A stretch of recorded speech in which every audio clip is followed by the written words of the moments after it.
Mental health എനിക്ക് വലിയൊരു ബുദ്ധിമുട്ട് തന്നെയായിരുന്നു. ഞാൻ ഒരുപാട് രാത്രികളിലിരുന്ന് കരഞ്ഞിട്ടൊക്കെ ഉണ്ട്. കോൺസിക്യൂട്ടീവായിട്ട് പ്രിലിംസ് ഫെയിലാവുന്നു അല്ലെങ്കിൽ പരാജയങ്ങൾ മാത്രമാണ് കാണുന്നത്. ഇത് ഞാനെടുത്തൊരു തീരുമാനമാണ്. അപ്പോൾ എനിക്ക് ഇതിൻ്റെ മുഴുവൻ ഉത്തരവാദിത്തം എനിക്കാണ്. വഴിയിൽ ധോൽപൂർ ഹൗസിൽ നിന്ന് അങ്ങനെ കൊണ്ടുപോകുന്ന വഴിക്കാണ് നമ്മുടെ അടുത്ത് ക്ലർക്ക് പറയുന്നത്, സുമൻ ശർമ്മ മാം ആണ് ഓൾ ദി ബെസ്റ്റ് എന്ന് പറഞ്ഞു. അപ്പം തന്നെ നമ്മുടെ പകുതി ജീവൻ പോയ രീതിയിലായിരുന്നു. ലീഡിൻ്റെ ഏറ്റവും വലിയ ഒരു യൂണിക് പ്രോഗ്രാം ആയിരുന്നു ഈ തിമാറ്റിക് മോക്സ്. അതെന്നെ ഒരുപാട് ഹെൽപ്പ് ചെയ്തു.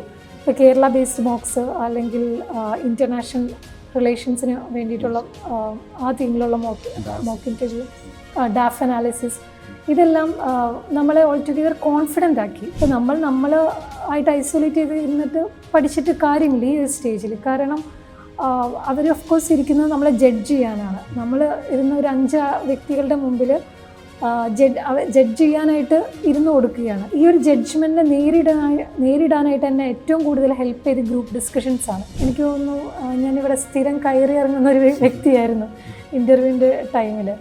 അപ്പോൾ ലീഡ് ആദ്യമായിട്ട് നമുക്ക് 1-on-1 സെഷൻസ് ഒരുപാട് തന്നു. അപ്പോൾ ജിതിൻ സാറിൻ്റെ സെഷൻസ്, നെവിൻ സാറിൻ്റെ സെഷൻസ്, അതുപോലെ അൻഡൂപ് സാറിൻ്റെ സെഷൻസ്, അതെല്ലാം വളരെ ഹെൽപ്ഫുള്ളായിരുന്നു. നമസ്കാരം. ലീഡ് IASൻ്റെ സക്സസ് പോഡിയത്തിൽ ഇന്ന് നമ്മളോടൊപ്പം ഉള്ളത് ഗംഗയാണ്. ഈ വർഷത്തെ സിവിൽ സർവീസ് പരീക്ഷയിൽ 786 റാങ്ക് നേടി മലയാളികളുടെ അഭിമാനമായി മാറിയിരിക്കുകയാണ് ഗംഗ തൃശ്ശൂർ സ്വദേശിനിയാണ്. പലപ്പോഴും റിസൾട്ട് വരുമ്പോൾ നമ്മൾ ആസ്പിരൻസിൻ്റെ ഒരു പ്രൊഫൈലൊക്കെ നോക്കുമ്പോൾ പലരും ചിലപ്പോൾ ആദ്യ ശ്രമത്തിൽ ഇത് പാസ്സാവുന്നവരുണ്ടാവും. ചിലർ എങ്കിലും ഈ തിരിച്ചടികളിൽ തളരാതെ ഉറച്ച മനസ്സോടെ മുമ്പോട്ട് പോയി ആ ലക്ഷ്യം നേടുന്നത് വരെ പ്രയത്നിക്കുന്നവരാണ്. അത്തരത്തിലൊരാളാണ് നമ്മളോടൊപ്പം ഇന്നുള്ളത്. ഇപ്പോൾ പ്രിപ്പറേഷൻ്റെ ആ ഒരു ജേണി, അതുമായി ബന്ധപ്പെട്ട അനുഭവങ്ങളും സ്ട്രാറ്റജിയൊക്കെ പങ്കുവെക്കാനാണ് ഗംഗ ഇന്നിവിടെ എത്തിയിരിക്കുന്നത്. നമുക്ക് സ്വാഗതം ആശംസിക്കാം. ഗംഗ, ഫസ്റ്റ് ഓഫ് ഓൾ സ്വാഗതം ലീഡ് IASന്. വെൽക്കം ബാക്ക് എന്ന് പറയണം അല്ലേ? കാരണം ഇന്റർവ്യൂ ഗൈഡൻസിന്റെ സമയത്തുടനീളം ഗംഗ ലീഡിലുണ്ടായിരുന്നു. അപ്പോൾ first of all congratulations. Thank you sir. Thank you so much. എന്താണ് റിസൾട്ട് വന്ന ശേഷം ജീവിതത്തിൽ how has life changed after the results? Sir, റിസൾട്ടിന് മുമ്പ് ഞാൻ വളരെ ഐസൊലേറ്റഡ് ആയിട്ട് ജീവിക്കുന്നൊരു വ്യക്തിയായിരുന്നു. അതായത് ഞാൻ തിരുവനന്തപുരത്ത് ഇവിടെയാണ് സ്റ്റേ ചെയ്തിരുന്നത്. അപ്പോൾ എൻ്റെ വീട്ടിലും ആർക്കും എന്നെക്കുറിച്ച് കൂടുതൽ ഡീറ്റെയിൽസ് ഒന്നും അറിയില്ല. ഓഫ് കോഴ്സ് 5 കൊല്ലമായി. അപ്പോൾ നമ്മൾ സോഷ്യൽ മീഡിയ ഹാൻഡിൽസ് ഒന്നുമില്ല, അപ്പോൾ അങ്ങനെ ഒന്നും ഉപയോഗിക്കുന്നില്ല. റിസൾട്ട് വന്നപ്പോൾ പെട്ടെന്ന് അങ്ങോട്ട് നമ്മൾ എല്ലായിടത്തും അപ്പിയർ ചെയ്യുന്നു, എല്ലാവരുടെ ഓർമ്മകളിലും വരുന്നു. ഒരു നാട് മുഴുവൻ സന്തോഷിക്കുന്നു. വീട്ടിൽ അച്ഛൻ, അമ്മ, ചേച്ചി എല്ലാവർക്കും സന്തോഷം. ഓൾ ടുഗെദർ കാണുമ്പോൾ എനിക്ക് വളരെയധികം സന്തോഷം, അതിലുപരി ആശ്വാസം. എനിക്കൊന്ന് ആ ഒരു വാക്കിൽ തന്നെ തുടങ്ങാമല്ലോ, ആശ്വാസം. ഈ കഴിഞ്ഞ പ്രിപ്പറേഷൻ്റെ യാത്രയെക്കുറിച്ച് ഇപ്പോൾ തിരിഞ്ഞ് ആലോചിക്കുമ്പോൾ എന്താണ് തോന്നുന്നത്? റിസൾട്ട് വന്നു, സക്സസ്ഫുൾ ആയ ഒരു കാൻഡിഡേറ്റ് എന്നുള്ളതിൽ തിരിഞ്ഞു നോക്കുമ്പോൾ എന്ത് തോന്നുന്നു? സർ, ഇതെൻ്റെ 5ാമത്തെ അറ്റംപ്റ്റാണ്. അപ്പോൾ ഞാൻ തുടങ്ങുന്നത് 2020 പ്രിലിംസോട് കൂടിയിട്ടാണ്. അപ്പോൾ കുറേ ഫെയിലിയർ ഞാൻ നേരിട്ടു. ഒരു കോൺസിക്യൂട്ടീവായിട്ട് 4 പ്രിലിംസ് ഫെയിലായി. അപ്പോൾ എനിക്ക് ഈ ജേണിയിൽ ഏറ്റവും കൂടുതൽ എന്നോട് നന്ദി പറയണമെന്ന് തോന്നുന്നു. കാരണം ഇതിലൊന്നും തളരാതെ പിന്നെയും ഞാൻ എന്നെ തന്നെ ഹെഡ് ചെയ്ത് 5th അറ്റംപ്റ്റ് വരെ എത്തിച്ചു. അതിലും ഞാൻ തളരാതെ പിന്നെ എൻ്റെ മാക്സിമം ഔട്ട്പുട്ട് കൊണ്ടുവരാൻ പറ്റി. അപ്പോൾ ഇത് ഒരു എന്താ പറയുക, വലിയൊരു ജേണിയാണ്. എല്ലാവരും അതിൻ്റെ സക്സസ് മാത്രമാണ് കാണുന്നത്, പക്ഷേ ഓഫ് കോഴ്സ് അതിൻ്റെ പുറകിൽ വലിയൊരു കിട്ടാത്തൊരു കഥയുണ്ട്. അപ്പോൾ എനിക്ക് അതിൽ എൻ്റെ കുടുംബത്തിനും ഇമോഷണലി ഫിനാൻഷ്യലി സപ്പോർട്ട് ചെയ്ത എൻ്റെ ചേച്ചിയോടും എല്ലാവരോടും ഒത്തിരി അധികം നന്ദിയുണ്ട്. ഈ ഫാമിലി അല്ലാതെ സുഹൃത്തുക്കൾ കൂടെ പ്രിപ്പയർ ചെയ്യുന്നവരുണ്ടായിരുന്നു. എന്തായിരുന്നു ഗംഗയുടെ സപ്പോർട്ട് സിസ്റ്റത്തെ കുറിച്ച് ഒന്ന് പറയാമോ? സർ, മെയിൻ സപ്പോർട്ട് സിസ്റ്റം എൻ്റെ വീട്ടുകാർ തന്നെയാണ്. ഞാനിപ്പോൾ 2020 സ്റ്റാർട്ട് ചെയ്ത കാരണം സ്റ്റാർട്ട് ചെയ്ത് 2019 തൊട്ട് സ്റ്റാർട്ട് ചെയ്തു. ഫസ്റ്റ് പ്രിലിംസ് ആയിരുന്നു 2020. അപ്പോൾ എനിക്ക് തോന്നുന്നു എൻ്റെ കൂടെ പ്രിപ്പയർ ചെയ്തവരെല്ലാം ഇങ്ങനെ കൊഴിഞ്ഞു പോയി എന്ന് പറയുന്ന പോലെ അങ്ങനെ അവരെല്ലാം പോയി. പിന്നെ ഫ്രണ്ട്സ് എല്ലാം കുറവായിരുന്നു. നമ്മളുടെ സർക്കിൾ ചെറുതായി വരുന്നു. നമ്മളിവിടെ ഇതിൽ ഫോക്കസ് ചെയ്യുമ്പോൾ അങ്ങനെ ചെറുതായി വന്നു. അപ്പോൾ സപ്പോർട്ട് സിസ്റ്റം മെയിനായിട്ട് ഫാമിലിയാണ്. ബട്ട് ഓൾ ടുഗെദർ എനിക്ക് തോന്നുന്നു ഞാൻ കുറച്ചും കൂടി ഐസൊലേറ്റഡ് ആയി പോയിട്ടുണ്ട്. ഞാൻ എന്നോട് തന്നെയാണ് കൂടുതൽ സംസാരിക്കാറുള്ളത്, ഇതൊക്കെ ചെയ്യുന്നത്. ഈ ഒരു ജേണി ഇത്രയും ലോങ് ആയതുകൊണ്ട് തന്നെ എല്ലാവർക്കും വളരെ ഡൗട്ട് ഉണ്ടായിരുന്നു. അതായത് ഇതിൻ്റെ എൻഡിൽ നമ്മൾ സക്സസ്ഫുൾ ആവുമോ, തുടർച്ചയായി അങ്ങനെ പരാജയങ്ങൾ കാണുമ്പോൾ എന്നെക്കാളധികം കൂടുതൽ എൻ്റെ ചുറ്റുമുള്ളവർ പേടിച്ചിട്ടുണ്ടായിരുന്നു. അപ്പോൾ ഞാൻ വിഷമിക്കുന്ന കാണുമ്പോൾ അവർക്കെല്ലാം സിമ്പിളായിട്ട് പറയാനുള്ളത് ഇത് നിർത്താം, ബാങ്ക് ജോബ്സ് നോക്കാം, അല്ലെങ്കിൽ PSC നോക്കാം, വേറെ എത്രയോ ജോബുകളുണ്ട്, ഇത് നോക്കാം, ഇതിനെന്തിനാണ് ഇതിൽ നിൽക്കുന്നത് എന്നൊരു ചോദ്യമായിരുന്നു. അപ്പോൾ ആ ചോദ്യം ചെയ്യാതിരിക്കാൻ വേണ്ടിയിട്ട് ഞാൻ കൂടുതലായിട്ട് ആരെയും എടുത്തും അങ്ങനെ ഒന്നും പറയില്ല. ഓക്കെ, ഇപ്പോൾ 4 അറ്റംപ്റ്റുകൾ കൊടുത്തു. ഈ വർഷം എന്താണ് ഡിഫറെൻ്റ് ആയിട്ട് ചെയ്തത്? So that result also changed. കാരണം എളുപ്പമല്ലല്ലോ, നമ്മളത് നിരന്തരം ആലോചിക്കുകയും അനലൈസ് ചെയ്യുകയും ചെയ്യുമ്പോഴാണ് സ്വാഭാവികമായിട്ടും റിസൾട്ടിൽ മാറ്റം ഉണ്ടാവുന്നത്. അനുസരിച്ച് എന്താണ് ഗംഗ ഡിഫറെൻ്റ് ആയിട്ട് ചെയ്തത് ഈ അറ്റംപ്റ്റിൽ? സാർ, എനിക്ക് 2022-ലും 2023-ലും പ്രിലിംസ് ക്ലിയർ ആവാത്ത മെയിൻലി CSAT-ൻ്റെ ഒരു ബുദ്ധിമുട്ടും ഉണ്ടായിരുന്നു. അപ്പോൾ ആ CSAT-നെ ഞാൻ കൂടുതൽ വർക്കൗട്ട് ചെയ്തു, PYQ കൂടുതലായിട്ട് ചെയ്തു. പിന്നെ ഒരുപാട് ടെസ്റ്റുകൾ എടുത്തിട്ടുണ്ടായിരുന്നു. ആ ടെസ്റ്റ് സീരീസ് എടുത്തു. അതിൻ്റെ കൂടൊപ്പം തന്നെ ഞാൻ ഒരുപാട് ടെസ്റ്റുകൾ ചെയ്തു. ഒരു 100+ പേപ്പേഴ്സ് പ്രിലിംസിന് വേണ്ടി ചെയ്തു. മെയിൻസിനാണെങ്കിൽ മെയിൻസ് ഓൾടുഗെദർ ഡിമാൻഡ് ചെയ്യുന്നത് വേറൊരു തരത്തിലുള്ളൊരു പഠനം തന്നെയാണ്. അപ്പോൾ അതിന് കുറേ ആൻസേഴ്സ് എഴുതി. ഞാൻ എഴുതിയാണ് പഠിച്ചത്. വായിക്കുന്നതിൽ കൂടുതൽ ഒരു കണ്ടൻറ്റ് എടുക്കുന്നു, അതിനൊരു ഫ്രെയിം വർക്ക് കൊണ്ടുവരുന്നു. ആ ഫ്രെയിം വർക്കിലേക്ക് ഞാൻ എൻ്റെ കണ്ടൻറ്റ് എഴുതി പഠിക്കുകയായിരുന്നു. അങ്ങനെ എഴുതി പഠിച്ചു. ഇൻ്റർവ്യൂവിനാണെങ്കിൽ ഞാൻ നിർത്താതെ സംസാരിച്ച് അങ്ങനെ പഠിക്കുകയായിരുന്നു. അപ്പോൾ 3 സ്റ്റേജസും 3 ഡിഫറെൻറ്റ് കാര്യങ്ങളാണ് ഡിമാൻഡ് ചെയ്യുന്നത് മനസ്സിലാക്കി. ആ ഡിമാൻഡിനനുസരിച്ച് പഠിച്ചപ്പോൾ എനിക്ക് റിസൾട്ട് മാറ്റം. നേരത്തെ പ്രിലിമിനറി എക്സാം ആണ് ഏറ്റവും വലിയ കടമ്പയായിട്ട് ഗംഗയ്ക്ക് മുമ്പിലുണ്ടായിരുന്നത്. യെസ് സർ, പ്രിലിമിനറി ആയിരുന്നു. PYQ പ്രീവിയസ് ഇയർ ക്വസ്റ്റ്യൻസ് പൊതുവെ ടോപ്പേഴ്സ് പറയുന്നതാണ്. ഗംഗ എത്രമാത്രം അതിനെ റിലേ ചെയ്തിട്ടുണ്ട്? എത്ര വർഷങ്ങളോളം പ്രീവിയസ് ഇയർ ക്വസ്റ്റ്യൻസ് സോൾവ് ചെയ്തിട്ട് എങ്ങനെയായിരുന്നു അതിനെക്കുറിച്ച് അതിനോടുള്ള അപ്രോച്ച്? സർ, ഞാൻ 2013 തൊട്ടുള്ള പേപ്പേഴ്സ് പ്രിൻ്റ് എടുത്തിട്ട് ഞാനത് ചെയ്തു. അതിൻ്റെ ഒപ്പം തന്നെ UPSC വെബ്സൈറ്റിൽ നിന്ന് കീ എടുത്ത് നമ്മൾ കീ നോക്കി അതിൻ്റെ ഓപ്ഷൻസും കൂടെ സൈഡിൽ അതിനെക്കുറിച്ച് ജസ്റ്റ് ഒന്ന് ഗൂഗിൾ ചെയ്ത് ആ സൈഡിൽ തന്നെ ഞാൻ അതിൻ്റെ ഇമ്പോർട്ടൻസ് അല്ലെങ്കിൽ അതിനെക്കുറിച്ചിട്ടുള്ള എന്തെങ്കിലും ഒരു ഡാറ്റ അവിടെ എഴുതി വയ്ക്കും. പിന്നെ ഒരു കുറച്ച് ദിവസം കഴിയുമ്പോൾ ആ പേപ്പർ ഒന്നും കൂടെ റിവൈസ് ചെയ്തു. അപ്പോൾ ഈ 2024 അറ്റംപ്റ്റിന് വേണ്ടിയിട്ട് 2013 തൊട്ട് 2023 വരെയുള്ള പേപ്പേഴ്സാണ് ഞാൻ അങ്ങനെ ചെയ്തിട്ടുള്ളത്. അപ്പം അതിൻ്റെ കൂടെ ഒരു അനാലിസിസും കൂടെ നടത്തുമായിരുന്നു. അതോടൊപ്പം മറ്റ് മോക്ക് ടെസ്റ്റുകളും ചെയ്തിട്ടുണ്ട്. വേറെ കുറേ അക്കാദമികളുടെ തന്നെ ടെസ്റ്റ് സീരീസിന് എടുത്ത് ഒരു 100+ പേപ്പേഴ്സ് ഓൾ ടുഗെദർ ഞാൻ വർക്കൗട്ട് ചെയ്തിട്ടുണ്ട്. അനലൈസ് ചെയ്ത് നോക്കുമായിരുന്നു. സമയം എങ്ങനെയാണ് കണ്ടെത്തിയത്? സാർ, ഞാനത് ചെയ്യുന്നത് ഒരു 2 hours കൊണ്ട് ചെയ്യും. 4 hours കൊണ്ട് അനാലിസിസും അതിൻ്റെ കീയും കൂടെ ഞാൻ പഠിക്കുമായിരുന്നു. അപ്പം എനിക്കൊരു നിർബന്ധം ഉണ്ടായിരുന്നു, നമ്മൾ ഈ പേപ്പർ ചെയ്താൽ പോരാ, ആ 100 ക്വസ്റ്റ്യൻസ് എനിക്ക് എൻ്റെ കയ്യിലുണ്ട് എന്നുള്ളൊരു അതൊന്ന് ഉറപ്പാക്കുമായിരുന്നു. അത് ശരിയായാലും അത് തെറ്റായാലും അത് എന്തുകൊണ്ട് ശരിയായി എന്തുകൊണ്ട് തെറ്റായി അതിൻ്റെ ഒരു കണ്ടൻറ്റ് എൻ്റെ കയ്യിലുണ്ടായിരുന്നു. അപ്പോൾ എനിക്കത് പ്രിലിംസിന് എങ്ങനെ ബെനിഫിറ്റ് ചെയ്തതെന്ന് വെച്ചിട്ടുണ്ടെങ്കിൽ എല്ലാ ക്വസ്റ്റ്യൻസും നമുക്ക് അറിയുന്നതായിരിക്കില്ല. ബട്ട് നമുക്ക് പേപ്പർ കാണുമ്പോൾ നമ്മൾ ഒരിക്കലും ഭയക്കില്ല. നമുക്ക് ആ ഒരു പേടിയിൽ ഇത്രയും പേപ്പർ ചെയ്ത് അതും ഡിഫറെൻ്റ് ആയിട്ടുള്ള പേപ്പേഴ്സ് ചെയ്യുമ്പോൾ നമ്മൾ പാറ്റേണിൻ്റെ ബുദ്ധിമുട്ടൊന്നും നമുക്ക് വരില്ല. നമ്മൾ UPSC പേപ്പേഴ്സും ചെയ്തു, PYQയും ചെയ്തു, വേറെ എല്ലാ അക്കാദമികളുടെയും ചെയ്തു. ഇപ്പോൾ ലീഡിൻ്റെ പേപ്പേഴ്സ് ആണെങ്കിൽ അപ്പോൾ പാറ്റേൺ ഡിഫറൻസും ഇല്ല. മാത്രമല്ല അതിൻ്റെ ആ ഒരു ക്വസ്റ്റ്യൻ നമ്മൾ മുമ്പ് ചെയ്തിട്ടുണ്ടെങ്കിൽ അതിനെക്കുറിച്ചിട്ട് എനിക്ക് ഷുവറായിരുന്നു. അപ്പോൾ ഇതിന് ആക്യുറസി കൂട്ടാൻ അങ്ങനെ പറ്റി. അതൊരു പാസീവ് ആയിട്ടുള്ള ഒരു പ്രക്രിയ ആയിരുന്നില്ല അല്ലേ? അത് വളരെ ആക്റ്റീവായി 4 മണിക്കൂർ എടുത്ത് അനലൈസ് ചെയ്യാം. അപ്പോൾ റിവിഷനുള്ള സമയം, അതായത് റിവിഷൻ്റെ ഒരു പ്രക്രിയ എങ്ങനെയാണ്? റിവിഷൻ ഇതിന് പുറമെ നോട്ട്സ് റിവൈസ് ചെയ്യായിരുന്നു പ്രിലിമിനറി പരീക്ഷയ്ക്ക് വേണ്ടിയിട്ട്? സാർ, ഞാൻ എൻ്റെ ആദ്യ 2 അറ്റംപ്റ്റിലെല്ലാം ഞാൻ വലുതായിട്ട് ലക്ഷ്മികാന്തിയിൽ നിന്ന് നോട്ട് ഉണ്ടാക്കും, അല്ലെങ്കിൽ വേറെ സ്പെക്ട്രത്തിൽ നിന്ന് നോട്ട് ഉണ്ടാക്കും. പിന്നെ എനിക്കെല്ലാം മനസ്സിലായി ഞാൻ ഈ ചെയ്തുകൊണ്ടിരിക്കുന്നതെല്ലാം മണ്ടത്തരാണ്. അതായത് ഓൾറെഡി ഗൈഡ് പോലെ ഇരിക്കുന്ന ഒരു ബുക്കിനെ ഞാൻ എന്തിനാണ് കോപ്പി ചെയ്യുന്നത് എന്നുള്ളൊരു ധാരണ കിട്ടി. അപ്പോൾ എനിക്കതിൻ്റെ ഇമ്പോർട്ടൻസും മനസ്സിലാവുന്നില്ല. അപ്പോൾ ഞാൻ ഈ പ്രോസസ്സിൽ ചെയ്തത് എനിക്കറിയാത്ത ഫാക്ട്സ് മാത്രം, ഇപ്പോൾ ഗവർണറുടെ ഏജ് അല്ലെങ്കിൽ അങ്ങനെ കറക്റ്റ് പിൻ പോയിൻ്റ് ആയിട്ടുള്ള കാര്യങ്ങൾ മാത്രം എനിക്കറിയാത്തത്, തെറ്റിപ്പോകുന്നത്, പ്രിലിംസിന് ക്വസ്റ്റ്യൻ സാധ്യത വരുന്നത്, അത് മാത്രം ഒരു ബുക്കിൽ എഴുതി. അങ്ങനെ എനിക്കൊരു 8 ബുക്സ് ഉണ്ടായിരുന്നു. പൊളിറ്റിക്ക് വേറെ, ജോഗ്രഫിക്ക് വേറെ.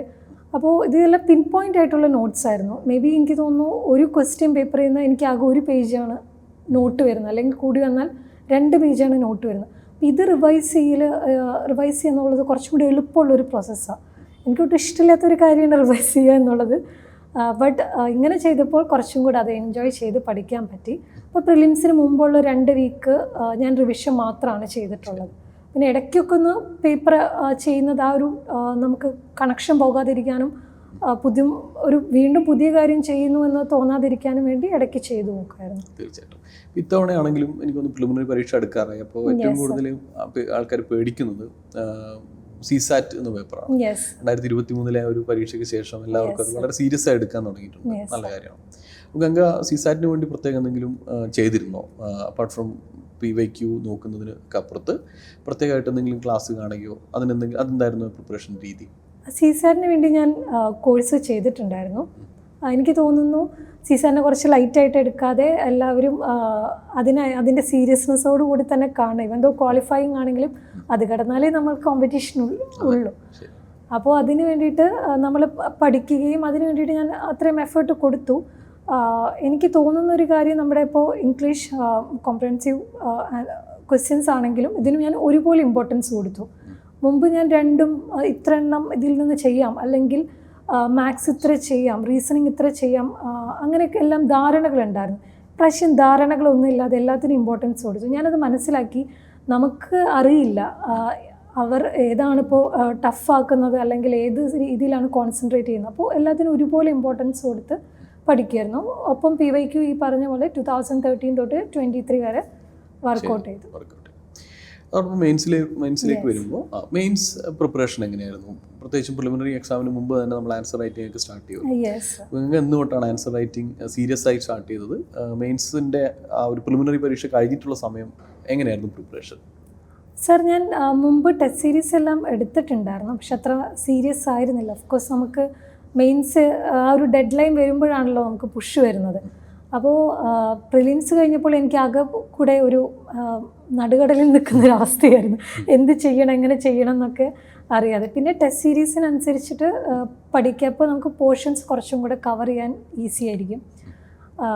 അങ്ങനെ ഒരു അപ്രോച്ചാണ് ഞാൻ ചെയ്തത്. പിന്നെ ഡെയിലി ആൻസേഴ്സ് എഴുതുക എന്നായിരുന്നു. എഴുതി തെളിയുക എന്നുള്ളൊരു മെത്തേഡാണ് ഞാൻ യൂസ് ചെയ്തിട്ടുണ്ടായിരുന്നത്. അപ്പോൾ സ്പീഡും നമുക്ക് ഓൾ ടുഗെദർ ഇമ്പ്രൂവ് ചെയ്യാൻ പറ്റും. ആദ്യം ഒന്ന് എഴുതുമ്പോൾ ഒട്ടും സ്പീഡ് കിട്ടുന്നുണ്ടായിരുന്നില്ല. പിന്നെ ഫൈനലി നമ്മൾ പേപ്പേഴ്സ് എല്ലാം കംപ്ലീറ്റ് ചെയ്തു. ഇതിൽ 4 പേപ്പേഴ്സിൽ ഏറ്റവും ചാലഞ്ചിങ് ആയിട്ട് തോന്നിയ പേപ്പർ ഏതായിരുന്നു? GS. എനിക്ക് GS 1-ഉം GS 3-ഉം ആയിരുന്നു. അത് ശരി, അതിലാണ് കൂടുതൽ ബുദ്ധിമുട്ട് തോന്നിയത്. അതെ സാർ. ഓക്കെ. എത്തിക്സിന് പ്രത്യേകിച്ച് എന്തെങ്കിലും ബുക്ക് റെഫർ ചെയ്യുകയോ ടെക്സ്റ്റ് ബുക്ക് അങ്ങനെ വല്ലതും ഉണ്ടായിരുന്നോ? സാർ, ഞാൻ എത്തിക്സിന് മെയിനായിട്ട് ചെയ്തത് ടോപ്പേഴ്സ് കോപ്പി ഒരുപാട് എടുത്ത് അതിൽ വരുന്ന എക്സാമ്പിൾസും എല്ലാം നോട്ട് ഡൗൺ ചെയ്ത് എക്സാമ്പിൾസ് ഒരുപാട് യൂസ് ചെയ്യുക, അതുപോലെ ഡയഗ്രാം യൂസ് ചെയ്യുക എന്നുള്ളൊരു രീതിയായിരുന്നു. എല്ലാവരും എത്തിക്സ് കുറച്ചും കൂടെ പിൻ പോയിൻ്റ് ആയിട്ട് എഴുതരുത് എന്ന് പറയും, കുറച്ചും കൂടെ നമ്മൾ സെൻറ്റൻസ് ക്രിയേറ്റ് ചെയ്ത് അങ്ങനെ എഴുതണം എന്ന് പറയുന്നു. പക്ഷെ ഞാൻ ഡയഗ്രാംസ് എല്ലാം യൂസ് ചെയ്ത് എനിക്ക് തോന്നുന്നു ഇപ്രാവശ്യത്തെ എത്തിക്സ് പേപ്പർ കുറച്ചും കൂടെ ലെങ്തി ആയിരുന്നു, കുറേ കൂടെ അഡ്രസ്സ് ചെയ്യാനുണ്ടായിരുന്നു. അപ്പോൾ ഞാൻ മെയിനായിട്ടും ആ അഡ്രസ്സ് ചെയ്യുന്നതിലാണ് ഫോക്കസ് ചെയ്തിരുന്നത്. എല്ലാ ക്വസ്റ്റ്യൻസും അഡ്രസ്സ് ചെയ്തു എന്നുള്ള ഷുവർ ആക്കിയിരുന്നു. കണ്ടൻറ്റിൻ്റെ ഉപരി ഈ അഡ്രസ്സ് എങ്ങനെ ചെയ്യാമെന്നുള്ളതാണ് എപ്പോഴും ഫോക്കസ് ചെയ്തത്. എനിക്ക് തോന്നുന്നു അതൊരു മാർക്കിലും റിഫ്ലക്റ്റ് ചെയ്തിട്ടുണ്ടല്ലേ?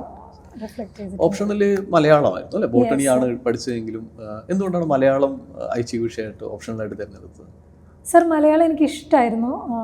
മലയാളം കോളേജിൽ പഠിക്കുമ്പോൾ മലയാളം ഇഷ്ടമായിരുന്നു. അപ്പം അങ്ങനെ ആ ഒരു ഇഷ്ടം കൊണ്ടാണ് മലയാളം എടുത്തത്. പിന്നെ കേരളത്തിലായതുകൊണ്ട് തന്നെ നമുക്ക് കോച്ചിങ്ങും എല്ലാം അവൈലബിൾ ആയിരുന്നു. സിലബസും നോക്കിയപ്പോൾ മലയാളത്തിന് കുറച്ചും കൂടെ നമുക്ക് അടുത്ത് നിൽക്കുന്ന സിലബസ് ആയിട്ട് തോന്നി. അപ്പോൾ അങ്ങനെ മലയാളം എടുത്തു. ഓക്കെ. അത് മൊത്തത്തിൽ നമ്മുടെ പ്രിപ്പറേഷനെ ഏതെങ്കിലും രീതിയിൽ ഹെൽപ്പ് ചെയ്തിട്ടുണ്ടോ? മലയാളം ഓപ്ഷണലി ഈവൺ ഇൻ്റർവ്യൂ സ്റ്റേജിലോ മറ്റോ ഏതെങ്കിലും രീതിയിൽ നമ്മുടെ നാടിനെ കുറിച്ചോ അല്ലെങ്കിൽ അങ്ങനെയുള്ള ക്വസ്റ്റ്യൻസ് എന്തെങ്കിലും കിട്ടിയിരുന്നോ ഈവൺ ഇൻ്റർവ്യൂവിലൊക്കെ? ഇൻ്റർവ്യൂവിന് അങ്ങനെ ക്വസ്റ്റ്യൻസ് ഉണ്ടായിരുന്നില്ല സർ. പക്ഷേ മലയാളം എപ്പോഴും എനിക്ക് തോന്നുന്നു നമുക്ക് ബാക്കിയുള്ള വിഷയങ്ങളെല്ലാം പഠിച്ച് തളരുമ്പോൾ നമ്മളെ ഒന്ന് കാം ഡൗൺ ചെയ്യുന്ന ഒരു റിലാക്സേഷൻ ആയിട്ട് നമുക്ക് മലയാളത്തെ ഉപയോഗിക്കാമെന്ന്. വളരെയധികം ഇൻ്റർനാഷണൽ റിലേഷൻസും എക്കണോമിക്സും എല്ലാം പഠിച്ച് തളർന്നിരിക്കുന്ന സമയത്ത് നമുക്കൊരു കവിത പഠിക്കുമ്പോൾ നമുക്ക് മാനസികമായിട്ടൊരു സന്തോഷം കൂടെ കിട്ടുമല്ലോ. ആ ഒരു സന്തോഷം എനിക്ക് മലയാളം പഠിക്കുമ്പോൾ ഉണ്ടായിരുന്നു. ഒത്തിരി ഉത്തരങ്ങൾ എഴുതി പരിശീലിക്കുന്ന രീതി തന്നെയായിരുന്നു അല്ലേ മലയാളത്തിനും? മലയാളത്തിനും അങ്ങനെ തന്നെയായിരുന്നു. ഇൻ്റർവ്യൂവിലോട്ട് വരുമ്പോൾ ഇൻ്റർവ്യൂവിൽ നമുക്ക് അറിയാം, ഒരുപക്ഷെ കേരളത്തിലുള്ള ആസ്പിരൻസ് ഏറ്റവും കൂടുതൽ ശ്രദ്ധിക്കുന്ന കാര്യമാണ് നമ്മുടെ കമ്മ്യൂണിക്കേഷൻ ഒന്നുകൂടി ഷാർപ്പ് ആക്കുക എന്നുള്ളത്. അതൊരു പക്ഷേ ഒരു ചാലഞ്ചിങ് കൂടിയാണ്. പ്രത്യേകിച്ച് നമ്മൾ സോഷ്യൽ ലൈഫിൽ നിന്നൊക്കെ വിട്ടു മാറി ഐസൊലേറ്റഡ് ആയിട്ടായിരിക്കും ചിലപ്പോൾ മെയിൻസ് വരെയും പ്രിപ്പയർ ചെയ്യുന്നുണ്ടാവും. ഇൻ്റർവ്യൂ പ്രിപ്പറേഷൻ്റെ അതിനെക്കുറിച്ചൊന്ന് പറയാമോ? ലീഡ് IASൽ ഗംഗ വന്നപ്പോൾ ഏറ്റവും കൂടുതൽ ഇവിടെ നമ്മൾ കണ്ടത് എൻഗേജ് ചെയ്തിട്ടുള്ളത് ഇൻ്റർവ്യൂ പ്രിപ്പറേഷൻ്റെ സമയത്താണ് അല്ലേ, ഗ്രൂപ്പ് ഡിസ്കഷൻ ഉൾപ്പെടെ. അപ്പോൾ ഏതൊക്കെ രീതിയിലായിരുന്നു ഇൻ്റർവ്യൂ പ്രിപ്പറേഷൻ? സർ, ഇൻ്റർവ്യൂവിന് വരുമ്പോൾ എനിക്ക് തോന്നുന്നു ഞാനിവിടെ സ്ഥിരം കയറി ഇറങ്ങുന്ന ഒരു വ്യക്തിയായിരുന്നു ഇൻ്റർവ്യൂവിൻ്റെ ടൈമിൽ. അപ്പോൾ ലീഡ് ആദ്യമായിട്ട് നമുക്ക് 1-on-1 സെഷൻസ് ഒരുപാട് തന്നു. അപ്പോൾ ജിതിൻ സാറിൻ്റെ സെഷൻസ്, നെവിൻ സാറിൻ്റെ സെഷൻസ്, അതുപോലെ അൻരൂപ് സാറിൻ്റെ സെഷൻസ്, അതെല്ലാം വളരെ ഹെൽപ്ഫുള്ളായിരുന്നു. അപ്പോൾ ലീഡിൻ്റെ എനിക്കൊരു വളരെ യുണീക്കായിട്ടുള്ളൊരു കാര്യം തോന്നിയത്, നമുക്കിവിടെ നമ്മളുടെ ആവശ്യത്തിനനുസരിച്ച് സ്ലോട്ട്സ് ബുക്ക് ചെയ്യാം. അത് വേറെ എവിടെയും നമ്മളങ്ങനെ കണ്ടിരുന്നില്ല. അപ്പോൾ അത് വളരെ ഒരു വലിയ കാര്യമായിട്ട് എനിക്ക് തോന്നിയിരുന്നു. പിന്നെ ഗ്രൂപ്പ് ഡിസ്കഷൻ്റെ ടൈമിലാണ് നമ്മൾ ബാക്കിയുള്ളവരുടെ ഒപ്പീനിയൻസും കൂടെ അറിയുന്നത്. അപ്പോൾ നമ്മൾ ആയിട്ട് ഐസൊലേറ്റ് ചെയ്ത് ഇരുന്നിട്ട് പഠിച്ചിട്ട് കാര്യമില്ല ഈ ഒരു സ്റ്റേജിൽ. കാരണം അവർ ഓഫ് കോഴ്സ് ഇരിക്കുന്നത് നമ്മളെ ജഡ്ജ് ചെയ്യാനാണ്. നമ്മൾ ഇരുന്ന ഒരു 5 വ്യക്തികളുടെ മുമ്പിൽ ജഡ്ജ് ചെയ്യാനായിട്ട് ഇരുന്ന് കൊടുക്കുകയാണ്. അപ്പോൾ ഈ ഒരു ജഡ്ജ്മെൻറ്റിനെ നേരിടാനായിട്ട് എന്നെ ഏറ്റവും കൂടുതൽ ഹെൽപ്പ് ചെയ്ത് ഗ്രൂപ്പ് ഡിസ്കഷൻസാണ്. ഒപ്പമുള്ളവരുടെ അഭിപ്രായങ്ങളും അവരെങ്ങനെയാണ് പറയുന്നത്, അവരൊരു ക്വസ്റ്റ്യൻ എങ്ങനെ നേരിടുന്നത്, ഇതെല്ലാം ഗ്രൂപ്പ് ഡിസ്കഷനിൽ വളരെയധികം ഹെൽപ്പ് ചെയ്തു. മാത്രമല്ല സാറിൻ്റെ ഇൻപുട്സും ഈ തിമാറ്റിക്കായിട്ട് പോയപ്പോൾ ആ തീംസ് ഫുള്ള് കവർ ചെയ്യാനും പറ്റി. അതല്ലാതെ ലീഡിൻ്റെ ഏറ്റവും വലിയ ഒരു യൂണിക് പ്രോഗ്രാം ആയിരുന്നു ഈ തിമാറ്റിക് മോക്സ്. അതെന്നെ ഒരുപാട് ഹെൽപ്പ് ചെയ്തു. ഇപ്പോൾ കേരള ബേസ്ഡ് മോക്സ് അല്ലെങ്കിൽ ഇൻ്റർനാഷണൽ റിലേഷൻസിന് വേണ്ടിയിട്ടുള്ള ആ തീമിലുള്ള മോക്ക് ഇൻ്റർവ്യൂ, ഡാഫ് അനാലിസിസ്, ഇതെല്ലാം നമ്മളെ ഓൾ ടുഗെദർ കോൺഫിഡൻ്റ് ആക്കി. നമ്മളെല്ലാ ഏരിയയും കവർ ചെയ്തു എന്നുള്ളൊരു കോൺഫിഡൻസും ഇതെല്ലാം നമുക്ക് നൽകി. അതിലും ഉപരിയായിട്ട് ഞാൻ ജിതിൻ സാറിൻ്റെ സെഷൻസ് അടുപ്പിച്ച് ലാസ്റ്റ് വീക്കിൽ ഞാൻ എന്നും സാറിൻ്റെ സെഷൻസിന് വേണ്ടി വരികയാണ്. എനിക്ക് തോന്നുന്നു ആ ഒരു ജേണിയാണ് എന്നെ നല്ല ബെറ്ററായിട്ട് ഇവോൾവ് ചെയ്യാൻ ഹെൽപ്പ് ചെയ്തതും ഇൻ്റർവ്യൂവിന് നല്ലൊരു സ്കോറ് കിട്ടാനും വേണ്ടി ഹെൽപ്പ് ചെയ്തത്. തീർച്ചയായിട്ടും എനിക്ക് തോന്നുന്നു അത് എളുപ്പമല്ല. ഇത്രയും നല്ലൊരു സ്കോറിലേക്ക് ഇൻ്റർവ്യൂ എക്സെപ്ഷനലി ഗുഡ് സ്കോറാണ് ഗംഗയുടെ. ഇന്ന് ആ ഒരു ഷാക്കിൾസ് ബ്രേക്ക് ചെയ്താലേ നമുക്ക് സംസാരിച്ച്, കാരണം എനിക്ക് തോന്നുന്നു പ്രിപ്പറേഷനിൽ ഏറ്റവും കൂടുതൽ ഒരു ആസ്പിരൻറ്റിന് നഷ്ടപ്പെടുന്ന ഈ സോഷ്യൽ ലൈഫും ഒക്കെയാണല്ലോ. നമ്മുടെ ഇപ്പോൾ പലരും പറയാറുണ്ട് ചിലപ്പോൾ കല്യാണങ്ങൾക്കോ അല്ലെങ്കിൽ മറ്റ് സോഷ്യൽ ഗാദറിങ്ങിനോ ഫാമിലി ഫംഗ്ഷൻസിനൊന്നും പോകാൻ പറ്റാറില്ല. അപ്പോൾ നമ്മുടെ മെൻ്റൽ ഹെൽത്തിനെ ഒരുപാട് ബാധിക്കുന്നുണ്ടാവും അല്ലേ? തീർച്ചയായിട്ടും. എങ്ങനെയായിരുന്നു ഗംഗ ഈ ഒരു ഫേസ് ഓവർകം ചെയ്ത്, അല്ലെങ്കിൽ വാട്ട് ഹെൽപ്പ് യു? എന്തായിരുന്നു? മെൻ്റൽ ഹെൽത്തും വളരെ ഇമ്പോർട്ടൻ്റ് ആയിട്ടുള്ള കാര്യമാണല്ലോ. ഇന്നിപ്പോൾ നമ്മൾ അതിനെക്കുറിച്ച് കൂടുതൽ സംസാരിക്കുന്നുണ്ട്. അപ്പോൾ എന്തായിരുന്നു what kept you going all these days? Sir, mental health എനിക്ക് വലിയൊരു ബുദ്ധിമുട്ട് തന്നെയായിരുന്നു. ഞാൻ ഒരുപാട് രാത്രികളിലിരുന്ന് കരഞ്ഞിട്ടൊക്കെയുണ്ട്. കോൺസിക്യൂട്ടീവായിട്ട് പ്രിലിംസ് ഫെയിൽ ആവുന്നു അല്ലെങ്കിൽ പരാജയങ്ങൾ മാത്രമാണ് കാണുന്നത്. ഇത് ഞാനെടുത്തൊരു തീരുമാനമാണ്. അപ്പോൾ എനിക്ക് ഇതിൻ്റെ മുഴുവൻ ഉത്തരവാദിത്തം എനിക്കാണ്. അപ്പോൾ എനിക്ക് ഒരുപാട് ആ രീതിയിൽ ചലഞ്ചസ് ഉണ്ടായിരുന്നു. അപ്പോൾ ആദ്യമായിട്ട് ഞാൻ ചെയ്തത് എന്നെ തന്നെ ഹെഡ് ചെയ്യുക എന്നുള്ളതാണ്. അതായത് നെഗറ്റീവ് ആയിട്ട് വരുന്ന കാര്യങ്ങൾ, നെഗറ്റീവ് ഫീലിങ്സ്, ഒപ്പീനിയൻസ്, ഇതിൽ നിന്നെല്ലാം ഞാൻ എന്നെ തന്നെ മാറ്റി നിർത്തി. എന്നെ പ്രൊട്ടക്റ്റ് ചെയ്യേണ്ടത് എൻ്റെ കടമയായിരുന്നു. പിന്നെ ഫാമിലി നൽകിയ സപ്പോർട്ട് വളരെ വലുതാണ്. എൻ്റെ സിസ്റ്റർ വളരെയധികം എന്നെ സപ്പോർട്ട് ചെയ്തായിരുന്നു. ഞങ്ങൾ 2 പെൺകുട്ടികളാണ്. അപ്പോൾ ചേച്ചിയാണ് ഏറ്റവും കൂടുതൽ എന്നെ സപ്പോർട്ട് ചെയ്തത്. ഫിനാൻഷ്യലി ആയാലും ഇമോഷണലി ആയാലും നീ വേറെ ആരും പറയുന്നത് കേൾക്കണ്ട എന്ന് പറഞ്ഞ് സപ്പോർട്ട് ചെയ്തത് ചേച്ചിയാണ്. മാത്രമല്ല ഞാൻ എൻ്റെ ഫീലിങ്സ് എല്ലാം റൈറ്റ് ഡൗൺ ചെയ്യായിരുന്നു. ജേർണലിങ് എൻ്റെ ഒരു ഹോബിയായിരുന്നു. അപ്പോൾ ഈ ജേർണലിങ് ചെയ്യുമ്പോൾ നമുക്കറിയാം നമ്മൾ താഴെ പോകുന്നു അല്ലെങ്കിൽ കോൺഫിഡൻസ് കുറഞ്ഞു വരുന്നു എന്നുള്ളത് നമുക്കത് പിന്നീട് വായിക്കുമ്പോൾ അല്ലെങ്കിൽ ഒരു സെൽഫ് അനാലിസിസിന് വേണ്ടിയിട്ട് നമുക്ക് വളരെ ഹെൽപ്പ് ചെയ്യുന്നൊരു കാര്യമാണ്.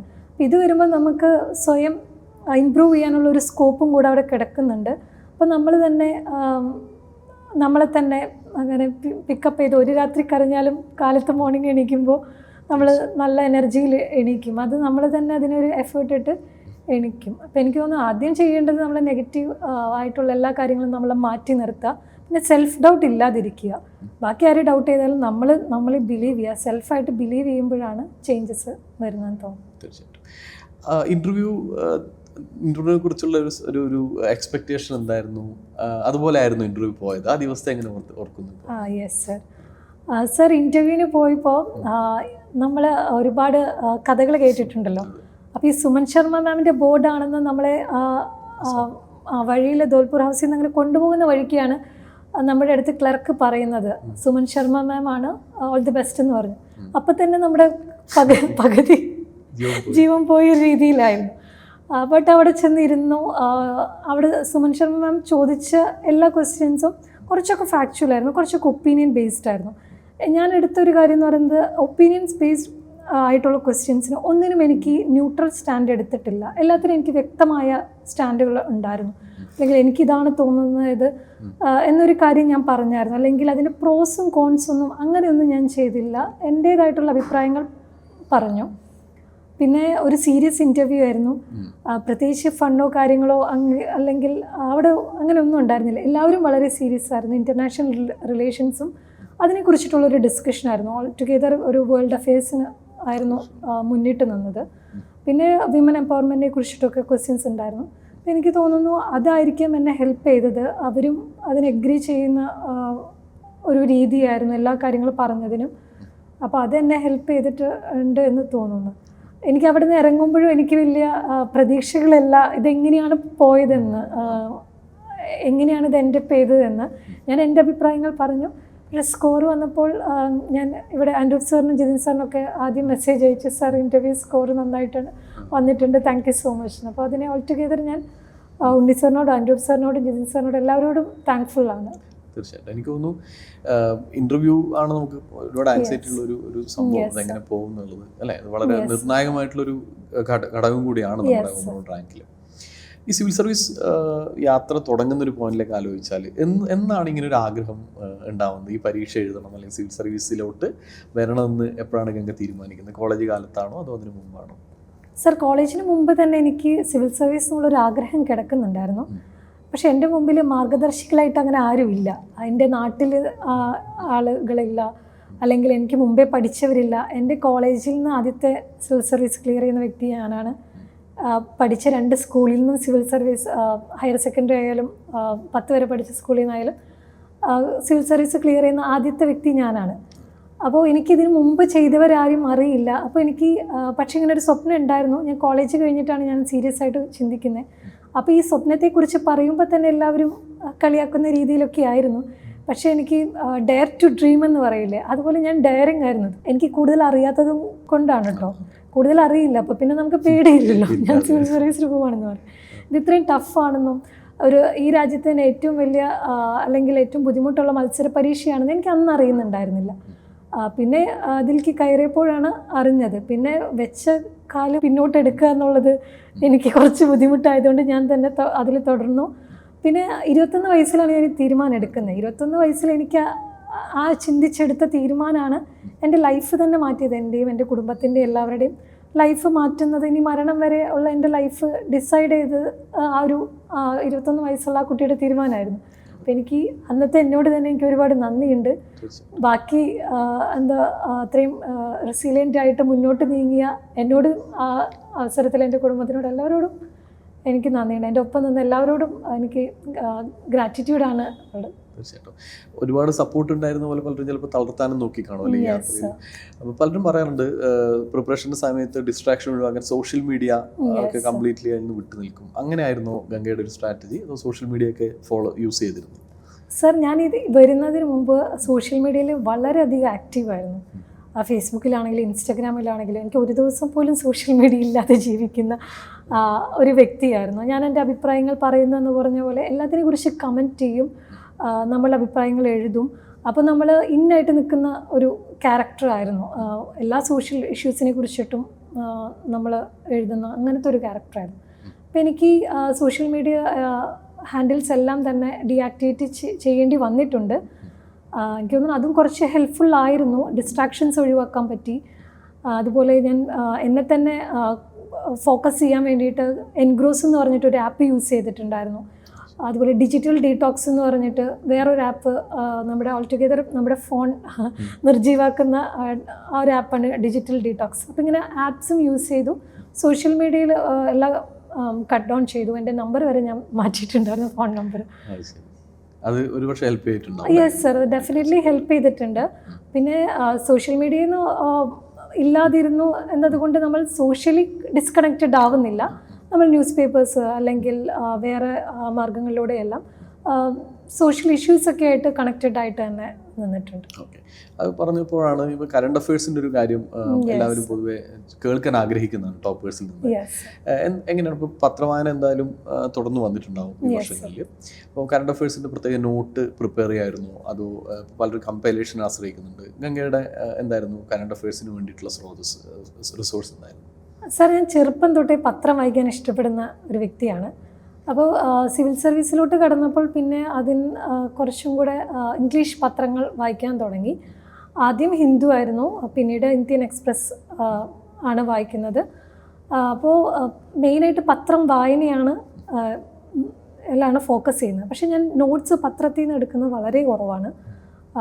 ഞാൻ കമ്പൈലേഷൻസ് അല്ലെങ്കിൽ നമ്മൾ ടെസ്റ്റ് സീരീസും ഇതിലൊക്കെ വരുന്ന കറണ്ട് അഫെയർസും അതിൻ്റെ കറണ്ട് അഫെയർസ് ക്ലാസ്സസൊക്കെ ആണ് കൂടുതലായിട്ടും യൂസ് ചെയ്യുന്നത്.